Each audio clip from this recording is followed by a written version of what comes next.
মহিষের পা দিয়ে আজকে হচ্ছে মহিষের পায়ের নিহারি রান্না করবো। আর দেখেন কত কষ্ট হচ্ছে এই পাগুলা কাটতে। আসসালামু আলাইকুম ফ্রেন্ড, সবাই কেমন আছেন? আশা করি ভালো আছেন। আলহামদুলিল্লাহ আমরাও ভালো আছি। কুরবানি ঈদের কিছু ভিডিও দেওয়া হয়নি। এই যে ঈদের দিন মাংসগুলো এভাবে রাখা ছিল, সেগুলোর একটু ভিডিও নিয়েছিলাম, সেগুলো আপনাদের সাথে একদমই শেয়ার করা হয়নি। মাংস বানানো শেষ করার পর বাসায় আনার পর আমরা ফ্রিজে রাখার আগে এভাবে রাখা ছিল, তারপর আমরা প্যাকেটিং করে সুন্দরভাবে ফ্রিজে রেখে দিলাম। আর এদিকে হচ্ছে মহিষের কলিজা ভুনা করা হচ্ছে, সুন্দরভাবে বোনা কিন্তু হয়ে গিয়েছে প্রায়। কুরবানি ঈদ মানে এত কাজ থাকে যা বলার বাহিরে। পা খাওয়াটা তো সহজ, এই যে দেখেন বানানোটা যে কি কঠিন যা বলার বাহিরে। এত কষ্ট হয়েছে এগুলা বানানো। দেখেন আমার দেবর বানাচ্ছে আর আমি দাঁড়িয়ে দাঁড়িয়ে এখানে ভিডিও করছি। সারাদিন কাজের পর ঈদের দিন রাত্রের বেলা ও হচ্ছে এগুলা বানাচ্ছে। হাড়গুলো এত শক্ত যে কোনোভাবে কাটা যাচ্ছিল না, অনেক কষ্ট করে কাটছিল সুন্দর করে। কাটার পর এগুলো হচ্ছে আমরা গরম পানি দিয়ে সিদ্ধ করে নিয়েছি, তারপর সুন্দরভাবে গরম পানি দিয়ে ধুয়ে ওয়াশ করে নিয়েছি। দেখেন একদম সাদা ফরফরে হয়ে গিয়ে। এখন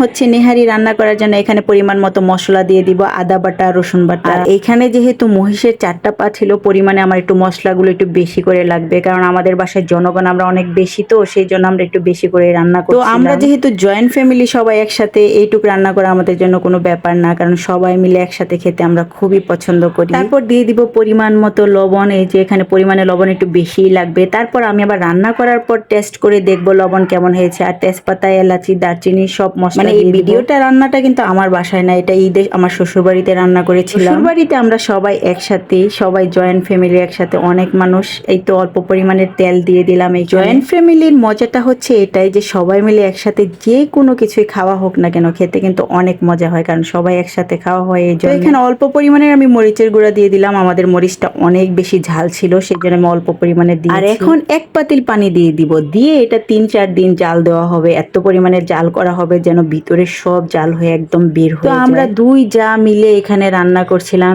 এই মহিষের নেহারিটা। তো ফাইনালি 2 দিন পর কিন্তু রান্না কমপ্লিট হলো। এখানে আমি হচ্ছে পেঁয়াজ কুচি আর রসুন কুচি দিয়ে সুন্দরভাবে বাগার দিয়ে নিব। দেখেন কত সুন্দরভাবে রান্না হয়েছে। আর এই 2 দিনের মধ্যে প্রতিদিন কিন্তু এটা জাল করা হয়েছে। দেখেন কত সুন্দরভাবে সিদ্ধ হয়ে একদম সব বের হয়ে গেল। অল্প পরিমাণের তেল দিয়ে পেঁয়াজ কুচি আর রসুন কুচি সুন্দর কড়া করে একদম ভেজে আমি হচ্ছে এখানে বাগার দিয়ে দিলাম, যেন খেতে অনেক বেশি মজা হয়। এই তো পেঁয়াজ কুচি, রসুন কুচিটা দেওয়ার পর আর কিছুক্ষণ একটু জাল করে নিব। তারপর ফাইনালি কিন্তু নিহারিটা হয়ে গিয়েছে। এই তো দিয়ে দিলাম কিছুটা আদা কুচি, আর দিয়ে দিব এখানে কাঁচামরিচ কুচি আর লেবু। আর কাঁচামরিচ আর আদাটা দিলে খেতে কিন্তু সেই মজা হয়। আর ধনিয়া পাতাটা দিলে আরেকটু ভালো হতো, কিন্তু আমাদের বাসায় ধনিয়া পাতা ছিল না, সেই জন্য ধনিয়া পাতা দেওয়া হয়নি।